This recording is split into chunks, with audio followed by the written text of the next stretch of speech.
इस तरह है जी, वो परमिशन दियो ना दियो, मैं मेरी मन की काट के जाऊंगा।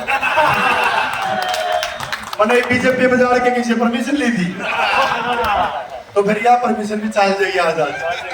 जिसके साथ खुदा है उसमें सब फिदा है। भाई 2-3 नारे ठोक दो।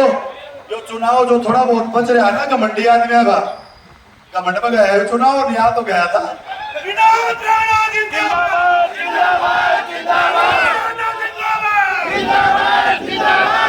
जीतेगा भाई, जीतेगा, जीतेगा भाई, जीतेगा। नायब सैनी जिंदाबाद, नरेंद्र मोदी जिंदाबाद।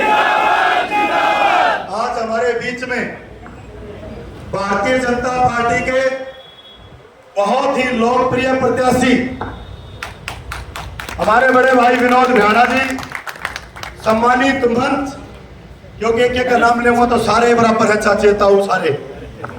सम्मानित मंच, बुजुर्गों, नौजवान साथियों, प्यारे बच्चों और शहर की सारी मड़ाई, और जहां तक मेरी आवाज आ रही हो मातर शक्ति, प्यारे साथियों, मैं सदा कहता आया हूं आपको, मेरी हर बात में आपने सुना होगा, मैं पॉजिटिव इंसान हूं और पॉजिटिविटी में जीता हूं। और पॉजिटिविटी एक ऐसी चीज है, ये तो इलेक्शन का माहौल बदला है। अगर पॉजिटिव इंसान हो तो उल्टी गंगा बह जाती है। अरे भैया इस इलेक्शन में लोग मैंने समझाओ दे, क्यों कह रहा था क्या था, बोला राज कांग्रेस का लग रहा, विधायक कांग्रेस का बनने लग रहा, फिर भी वाल मैं बोला बताऊं, बोले हाँ, मैं मैंने रोटी सब्जी भी बना के खाने में आदत आवा, खा बड़ा बड़ा को नहीं खाया करो, हमने बना के धर दिया, वो मैंने स्वाद को नहीं आकर, मैं तो वो भंडारण आदमी हूँ जो बनाऊंगा, आप भी खाऊंगा, आज जितने भगत उन्हें सारा ने भी खिलाऊंगा। प्यारे साथियों, इस चुनाव को आम चुनाव मत समझ लेना। 1 मिनट नहीं लगाई आपके भाई ने, कहीं भी नहीं सोचा। अगर सोचा तो हांसी का विकास के बारे में सोचा, दूसरी कोई बात दिमाग में नहीं आई। प्यारे साथियों, जब विकास की बात आई 5 साल के अंदर, तो एक ही बात थी, या तो विकास की बात विनोद भ्याणा जी कर रहे थे या नरेश यादव कर रहे थे, दूसरे आदमी ने बात नहीं करी कोई। और आज दोनों विकास करने वाले आपकी स्टेज पे हैं। आप इसकी रफ्तार समझ लेना अगले 5 साल में क्या होने वाली है। और संकल्प लेके आया था, जब मेरी टिकट कटी तो लोगों ने बड़े मजाक उड़ाए थे और नीचे व्हाट्सएप पर लिख लिख भेजे थे, बोले बड़कीस के दो काशी। मैं उन्हें बताऊं था कि मैंने नाम ऐसा तर रखा है, 5-4 और टिकट काट लो, काशी पक्की बढ़ेगी। और मेरी सोचो दूसरी बात भाई, मैंने मेरा बढ़िया जुगाड़ बिठाया है, अरे तुम थारा बढ़िया जुगाड़ और बिठा दोगे तो मैं नायब सैनी जी के पास जब बैठा था, मैं दिल से बताता हूँ, 1 घंटे तक वो मेरे से पूछते रहे कि कैसे कोई आदमी इतनी बड़ी टीम वाला, इतने बड़े वोट बैंक वाला, कैसे हमें अपने आप उठ के आके वोट अपना समर्थन देने की बात कर सकता है। तो कहा कि भाई नरेश तेरी कोई कंडीशन है वो बता, और जो भी कंडीशन पेपर पर लिख दे वही पूरी है। मैं बोला जी कंडीशन नहीं है, एक इच्छा है।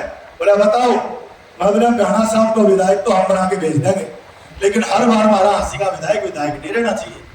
बोला तो बताओ। अब की बार भ्याणा साहब को कैबिनेट का नंबर 1 मंत्री बनाना पड़ेगा। और ये बात कहते ही नायब सैनी का क्या जवाब था, बड़ी सुनने वाली बात है।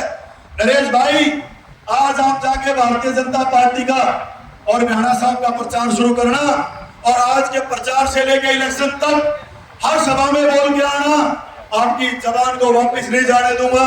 अब की बार जब कैबिनेट का विस्तार होगा तो विनोद भ्याणा को नंबर 1 मंत्री बनाया जाएगा। और इन कांग्रेस वालों को बताना चाहता हूं काशी कैसे बढ़ने वाली है। भ्याणा साहब मंत्री बनेंगे, जिस भी बैंक में बनेंगे 10-12 हजार करोड़ का बजट होगा उसका। दूसरी बात, नायब सैनी ईमानदार मुख्यमंत्री हैं, 36 बिरादरी के मुख्यमंत्री हैं, वो हमारा साथ देंगे। और तीसरी बात जो इस शहर में नहीं दे रहा है, और इसका आपको सोचना है जिसके बारे में, मनोहर लाल खट्टर जी हमारे सेंट्रल सरकार में कैबिनेट के मिनिस्टर हैं, और उनके पास शहरी विकास मंत्रालय है और दूसरा मंत्रालय है विद्युत विभाग का। उनके पास 2.5 लाख करोड़ का हर साल का बजट है और 5 साल में 12.5 लाख करोड़ का बजट है। व्यापारी आदमी हूँ, सारी काउंटिंग अंगड़िया बराकू। मैंने एक बात सोच ली थी, मैं बोला छोटे नहीं यार, कोई कमीरे को बिहाना साहब के लापा जुड़ लेंगे। आज 2.5 लाख करोड़ में अगर बिहाना साहब कल मंत्री बनने के बाद मनोहर लाल खट्टर जी को यह बात बोलेंगे कि उसमें से 2% यानी 2,500 करोड़ रुपये हमने दे दें, तो कोई दिक्कत आस कहेंगे, कोई आस कहेंगे तो मैं दूर को काशी होने को काशी बढ़ गई और किस तरह बढ़ेगी काशी। तो भाइयों 2.5 लाख करोड़ का बजट क्यों देंगे? आप मेरे को आवाज देके बताओ, मनोहर लाल खट्टर का सबसे विश्वसनीय झांसी में कौन है? कौन है? जोर से लगाओ तो पैसे आ जाएगी ना, काशी बढ़ जाएगी मेरे, और क्या दिक्कत है। और वो कांग्रेसी की एक बधाई मैंने बिहाना साहब को दी थी आज करने व्यक्ति। बोले बिहाना साहब एक बधाई हो। बोले क्या बात? मैं 5 साल की सारी गाड़ी आपकी बंद। बोले क्या थे भाई? सारे मन थे। बताओ सब बोलो ना, चुनाव बिहाना साहब लड़ रहे हैं, पत्रकारों ने सारे बयान मेरे दे हैं। और चाचा ठीक रहता काशी में तेरे बनवा लेंदा, तेरी तो इन बाजुआ की रंगे दे बोली गढ़ती क्या भाई। बिहाना साहब पे इतना विश्वास तो है ना कि 10 साल हो गए, 5 साल बिहाना साहब को हो गए, 10 साल बीजेपी की सरकार को हो गए। मेरा व्यापारी चैन से सोता है, मेरा किसान आराम से रह रहा है, किसी को कोई धरने प्रदर्शन करने की जरूरत नहीं पड़ रही है। और सबसे बड़ी बात, जाति पाति की राजनीति का लट खोलने का जो लग रहा है, ये सबसे बढ़िया काम। इसलिए 36 बिरादरी के लोग आज बिहाना साहब को एक नया चमत्कार और बताओ, कांग्रेस की बड़ी झूठ ये कहते हैं जब इन्हें छेड़ोगे ना, आप लोग अगर बैठेंगे बोला 7 बार संभालता है और 28,000 की लीड लेवांगे। हमने इतना बेवकूफ बना हुआ, वोट तो 22,000 पोल उड़े, लीड 28,000 की। वो पूछो तो नहीं यार, 7 बास में वोट 22,000 पोल उड़े हैं, लीड 28,000 की, तो ये इतने ही सच्चे हैं। फिर ये काम बकेगा है, शहर का माहौल एक तरफा है। इन एक आता ने फोटो भेज दो पुरसा भैया ठीक पाओगे थारे उड़ गल यो शहर आ रहा है और कितने दायरे की कल एक नई खबर लगा दी, बोले पंजाबी समाज सोरा एक बंदा हो गया। आज मैं बिहाना साहब प्रताप बाजार में गए, सारा सौदा हमारे गिले खड़ा है। वो पत्रकार मनो बोले भाई साहब क्या ज्ञान है? बोला दादा गौतम वाली बात हो रही है, बोले सौदा है कुछ नहीं बच रहा। तो भाई आपका बहुत बहुत धन्यवाद। भाइयों से मेरी हाथ जोड़ के विनती है, जितनी पॉजिटिविटी से भाई जी रहे और जिसने इतना बढ़िया फैसला लिया है, आप भी एक बहुत बढ़िया फैसला लेना। और अब की बार विनोद बिहाना जी को टीम नरेश की ताकत और आपका प्यार जब नजर आवा, जब ये पिछली मार्जिन से ज्यादा मार्जिन से जीत के जाए। आपका बहुत बहुत धन्यवाद।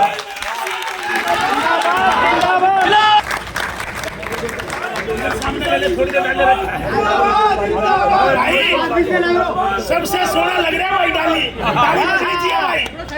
मेरे हंसी शहर के सभी व्यापारियों को और मेरे हम उम्र दोस्तों और बुजुर्गों को मेरी ओर से नमस्कार। मैं आपसे खाली एक ही विनती करूंगा कि विनोद बिहाना जी ने पिछले 5 साल में जो कार्य किया है वो कहने की जरूरत नहीं है। और कल मैंने चौकटे में एक प्रोग्राम देखा था जिसके अंदर हम मेरे छोटे भाई राहुल मक्कड़ जी ये कह रहे थे कि विनोद बिहाना जी व्यापारियों को डरा धमकाकर अपने वोट ले रहे हैं। मैं आप लोगों से ईमानदारी से हाथ खड़े करके बताना, ऐसा कोई मकसद है विनोद बिहाना जी का? अगर तो कोई डरा धमकाकर वोट ले रहा है तो वो लोग झूठा प्रचार कर रहे हैं कि कांग्रेस की सरकार आ रही है और कांग्रेस का विधायक आ रहा है। ये आप बीती मेरे साल 20 साल पहले हो चुकी, लेकिन मैं इस स्टेज पे ये बात नहीं कहना चाहता। तो मैं आप लोगों से, मेरे व्यापारी भाइयों से और मेरे हम उम्र साथियों से एक ही विनती करूंगा, विनोद बिहाना को दिया एक वोट आप लोगों के काम आएगा। और 1% भी आपको कोई दिक्कत होगी जो मुझको मानते हैं 24 घंटे में आपके साथ खड़ा हूँ। जो विनोद बिहाना जी के पास नहीं जा सकता वो मेरे पास आ सकता है, मैं उस बात की गारंटी लेता हूँ। जय भारत, जय माता। भोजन की व्यवस्था की गई है, बिना भोजन किए कोई भी मेरा भाई, कोई दोस्त, कोई व्यापारी ना जाए। धन्यवाद। जिंदाबाद।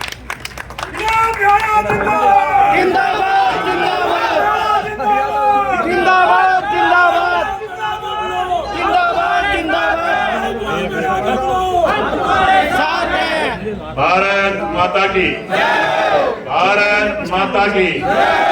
भारतीय जनता पार्टी जिंदाबाद, भारतीय जनता पार्टी जिंदाबाद, नरेंद्र मोदी जिंदाबाद, नरेंद्र मोदी जिंदाबाद, नायब सैनी जिंदाबाद, नायब सैनी जिंदाबाद।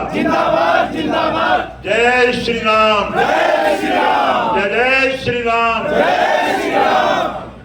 आज के इस कार्यक्रम के आयोजक हमारे बहुत ही सम्माननीय बड़े भाई श्री नरेश पंसारी जी, हमारे लाडले, हमारे अजीज, अभी आपके बीच में बोल के गए हमारे अजीज डाली जी, यहाँ उपस्थित मंच पर विराजमान हमारे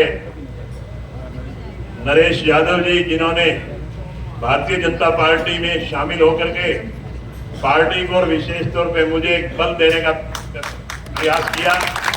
ऐसे नरेश यादव जी, भाई राजपाल यादव जी, भाई जगदीश भाटिया जी, हमारे मंडल अध्यक्ष अशोक ढालिया जी, हमारे यहाँ सचिन जैन जी, हमारे राजेश ठकरार जी, विनोद सैनी जी पूर्व में चेयरमैन रहे, बहुत ही सम्मानित माताओं बहनों और बहुत ही प्यारे बच्चों, मुझसे पूर्व राजपाल जी ने और नरेश जी ने सारी बात आपको बताई और आपको बताने की जरूरत मैं समझता नहीं, क्योंकि आप सारे पढ़े लिखे लोग हैं, व्यापारी हैं, बुद्धिजीवी हैं, आप सारी बात को बखूबी जानते हैं, बखूबी समझते हैं।